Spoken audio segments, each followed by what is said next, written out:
Hello, Los Angeles.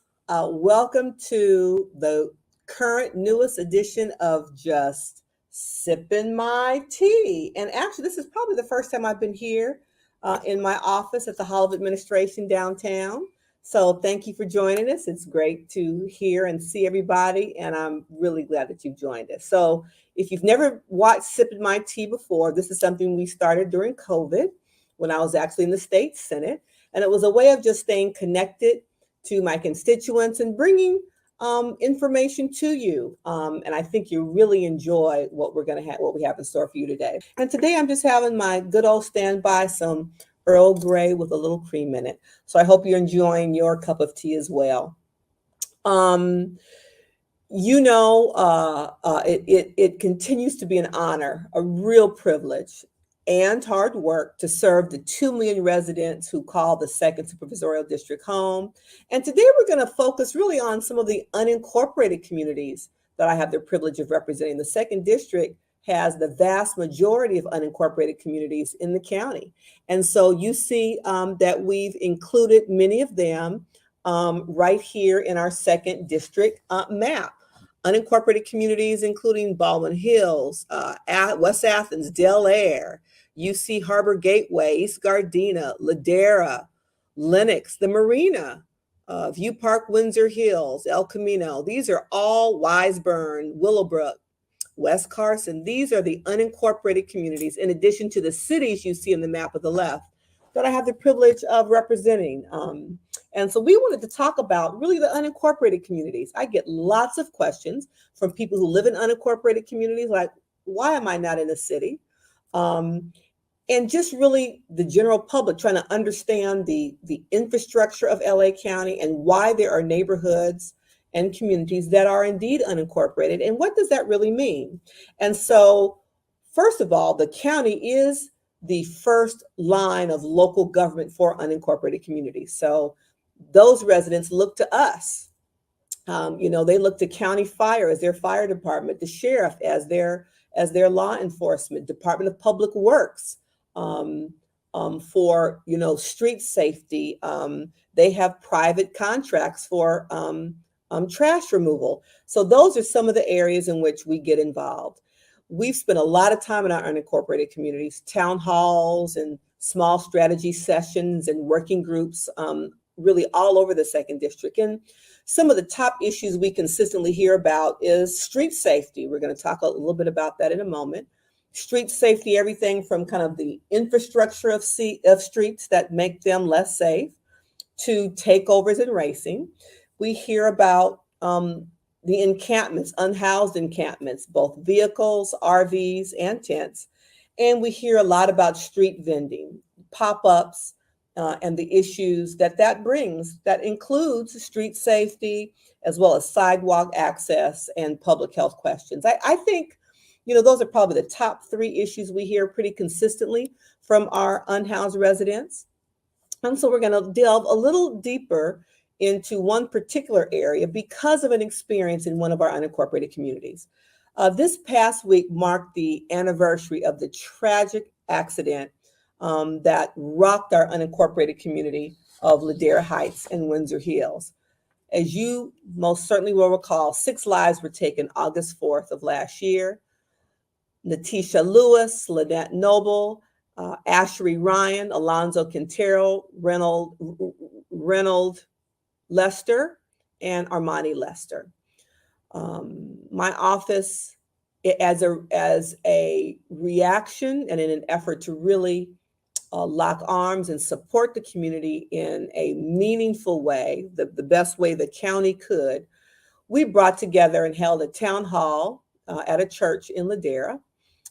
There are some of the images from that very powerful session. And we asked the Department of Public Works and other county departments to come with us as community partners, including Faith for Safer Streets, great nonprofit organizations, to really kind of create a space to talk about the impact of this tragedy and to what we could do, what I could do to expedite the county's ongoing work to improve transit safety.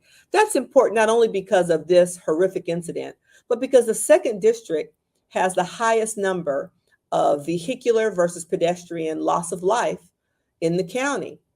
And so as a result of several community meetings, really to get feedback directly from residents on transit safety improvements, you saw in those images, residents were working side by side with engineers from Department of Public Works, looking at maps, circling intersections, identifying areas as residents who live there every day where they see an inordinate number of accidents.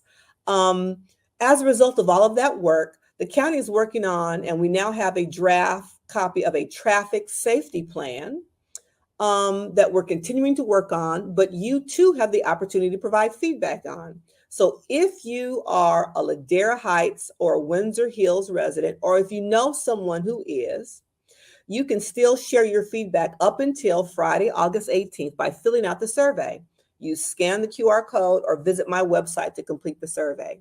So again, if you are a Ladera Heights or Windsor Hills resident, if you have a family or friend or coworker who is, please share this information with them, because this is your opportunity as a resident in an unincorporated community to provide direct feedback to our traffic safety plan that Public Works will take their marching orders from, quite frankly, to figure out what our next steps are. So I really want to thank the organizers who've helped us with this. And I want to thank the organizers who worked tirelessly and the sponsors the last several months to create the Memorial Community Bench in the honor of the 6 lives lost. And I hope that when we pass by that intersection and we see that bench, that we will be forever reminded of those lost lives and what our individual responsibility is as drivers, as pedestrians, to create safer streets for all of us. Again, please participate in the survey.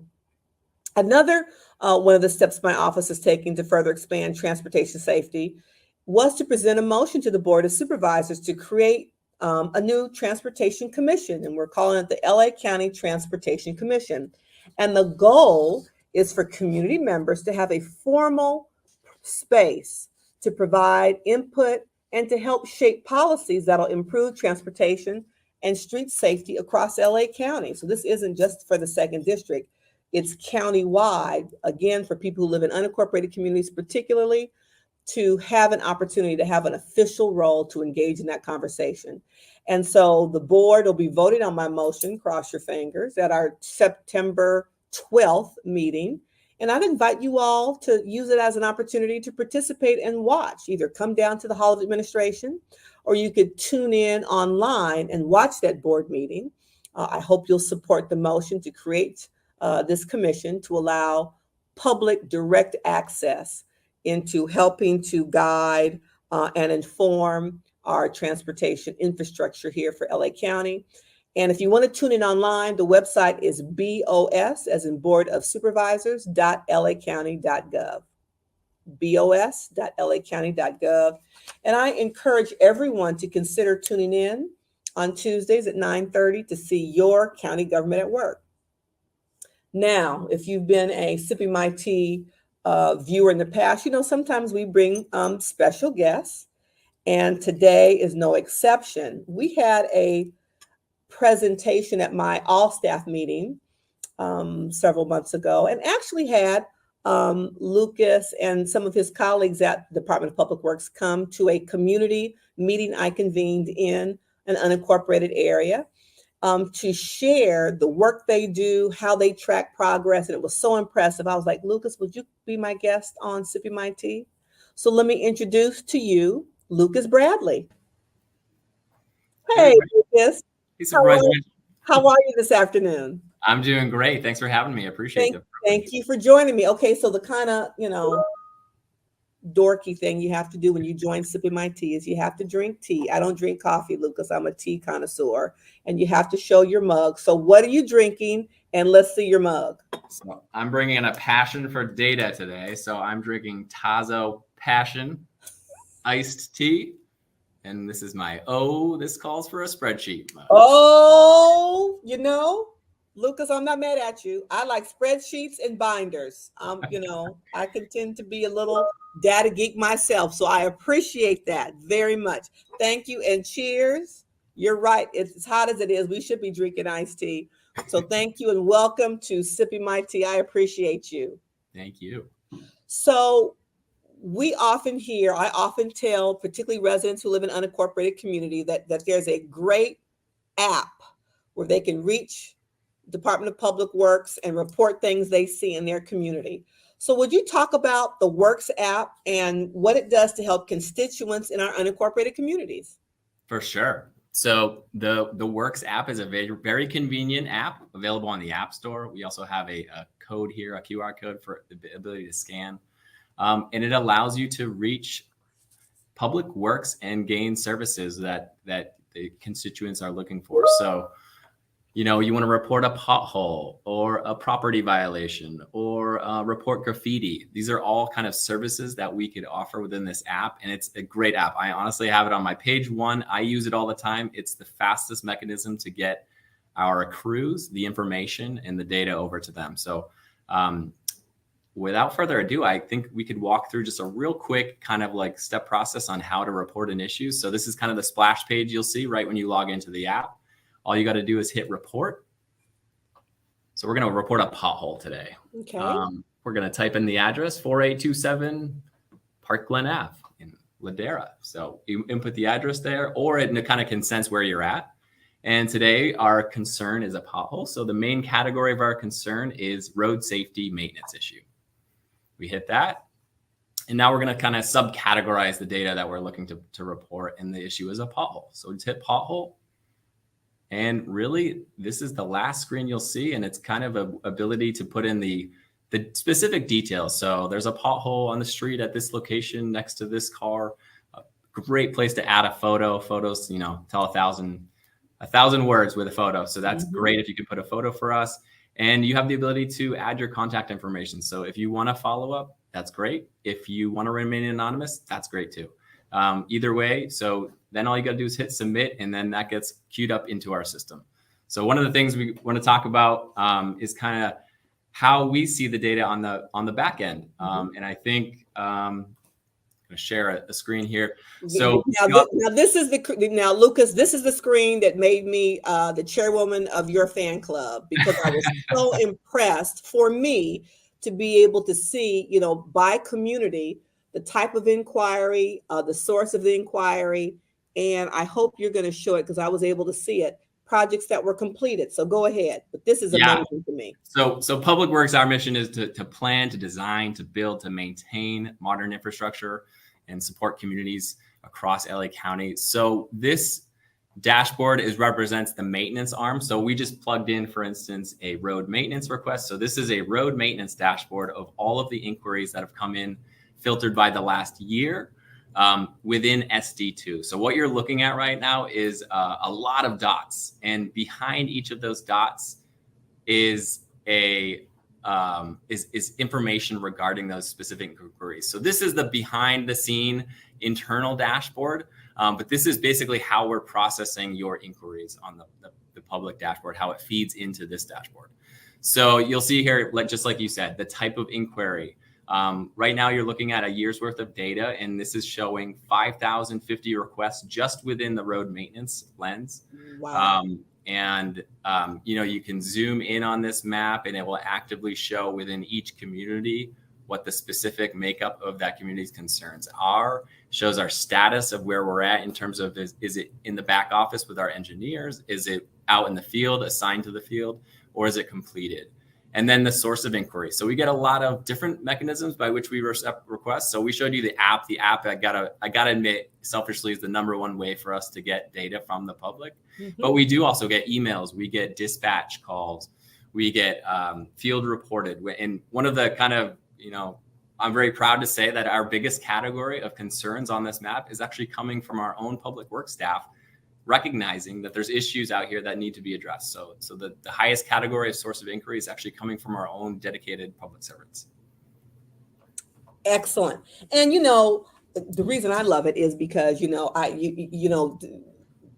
to be able to report something whatever hour of the day, because I'm out and about in the district and I see things either after hours or by the time I get stationary when I can safely manage it.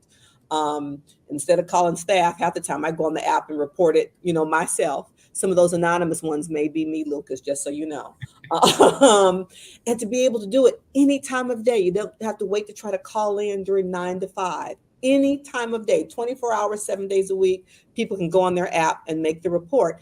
And it was important for me, even though this screen is not available to the public to see, but it was important for my constituents to know this is what happens when you hit submit. It is not lost. It is not gone in the ether, that it is actually tracked, that engineers at Public Works can track it. And I and the director of Public Works can keep track of what has been resolved and what hasn't. So just knowing that the information is actually captured, tracked, through completion, I think is so helpful for the general public to know. This is the behind the scenes work of government that may not always be transparent to the general public. So Lukas, tell us, how can people connect to the app? Now that I've created this wonderful, hopefully bunch of raving fans, I want to make sure everybody knows how to connect to the app itself. Yeah, so the Works is available on the App Store or on the Google Play. You can download it using the QR code, and maybe I can even send a link to somehow embed within this presentation. I think we could try to work on that as well. Okay, fabulous. And then we'll make sure. Oh, sorry. No, you go ahead. If there's emergency though, we also have a 24/7 dispatch line. So if you have like a tree down and you want to report that immediately, we do have a number.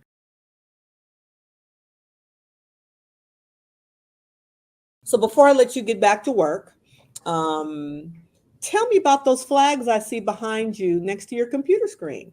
What are those? Those flags are something that represents a huge passion in my life. So besides being a principal engineer for LA County Public Works, I also serve as a structural specialist on the California Task Force 2, USA 2 Urban Search and Rescue Task Force.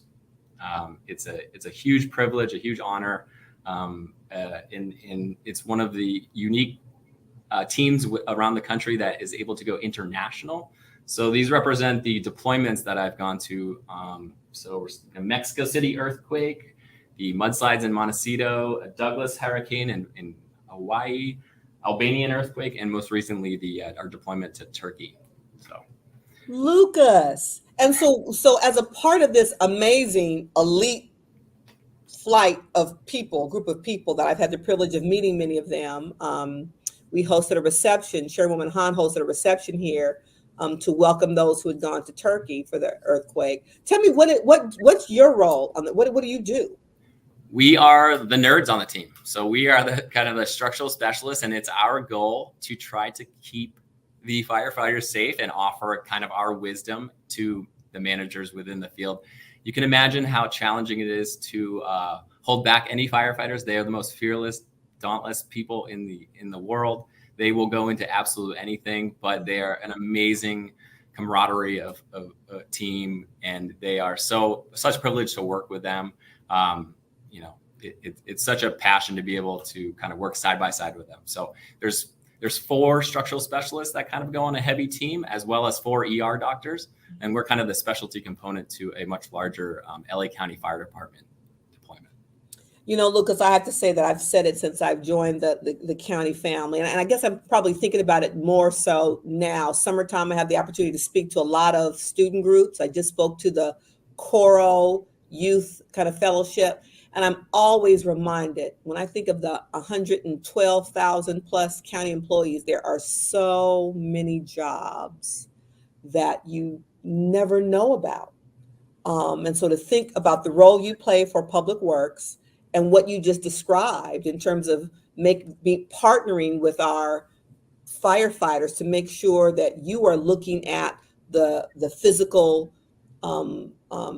space that they're about to enter into, and through data can help provide safety for them as they're going in trying to save people in the middle of an earthquake. That is phenomenal. Lukas, thank you so much for carving out time, educating us about the amazing app, making sure people know how to access it, the kind of data that you derive from it, and sharing the emergency phone number. I appreciate you. Take care. You're more than welcome. Thank you. Take care. All right. Thanks, Lukas. I found that fascinating. Every time I see the presentation from the Department of Public Works, I learn more and more about the critical role they play in so many aspects of our lives as LA County residents. So I want to thank Lukas. So it's been a pretty active summer over here for Team Mitchell. Summer happens to be my favorite season. I've done a couple of fun things this season. Last year I started participating in opening day of the amazing county pools. We have lots in the second district. And so I have gone to the opening day and had great opportunities jumping in and swimming with county residents. A couple of our pools this year participating in County Park and Recs Parks After Dark. And so at the Helen Keller County Park, you can swim from 6 until 10 because they have external brand new lighting. And by next summer, all of the county pools will have exterior lighting. So they had amazing programming. The kids were playing volleyball and swimming contests. If I had been a kid and been able to hang out till 10 o'clock at night at my county pool, I'd have probably been an Olympic swimmer today. It was so much fun. So I hope that you all are supporting our county parks, participating in Parks After Dark, and are certainly swimming in this these amazing assets in the second district, these beautiful neighborhood county park swimming pools. Couple things coming up that I'd like to make sure you're aware of. Linux night at the park. So join us, Team Mitchell, and my amazing constituent services staff are the lead in creating Linux night at the park. And as you see, it's coming up Friday, August 18th. They'll have a free concert, food, a resource fair, lots of resources, fun games, all of which are family friendly. So I hope if you live in the Linux community, come out and join us at Linux Park. I want to thank the community members who have served year round on this advisory team that staff have put together and participate in Linux Night at the Park. Another event we've got coming up, staff-driven, Love Team Mitchell, is for Hispanic Heritage Month. We're going to do a book fair in September. We're co-hosting the book fair celebrating Hispanic heritage, history, culture, and Hispanic book authors and storytelling. So we're partnering with UC Prime Store and other community organizations. We are looking forward to this inaugural event, September 30th at Plaza La Alameda in Walnut Park on Florence Avenue. Hope that you will come out and join us and the others who are putting this event together. I'm looking forward to it. Again, that's on a Saturday, September 30th. So I want to thank you all for participating in Just Sipping My Tea. The whole point of Sipping My Tea is you get to sip tea and get a little information. I didn't share any gossip this time, maybe next time. It's important that you understand the work we are doing on your behalf each and every day here at LA County, and we try to get it all done in about 30 minutes, introducing you to amazing leaders, some of whom in the past have been elected, some of whom are behind the scenes doing the hard work every day, like Lukas Bradley, who you just met. All the information shared and additional resources are available on my website that I hope that you frequent, mitchell.lacounty.gov. Again, mitchell.lacounty.gov. I hope you have a great rest of your summer. Try to stay cool in these unprecedented hot days. And again, we're going to sign off for another edition of Just Sipping My Tea. Everybody.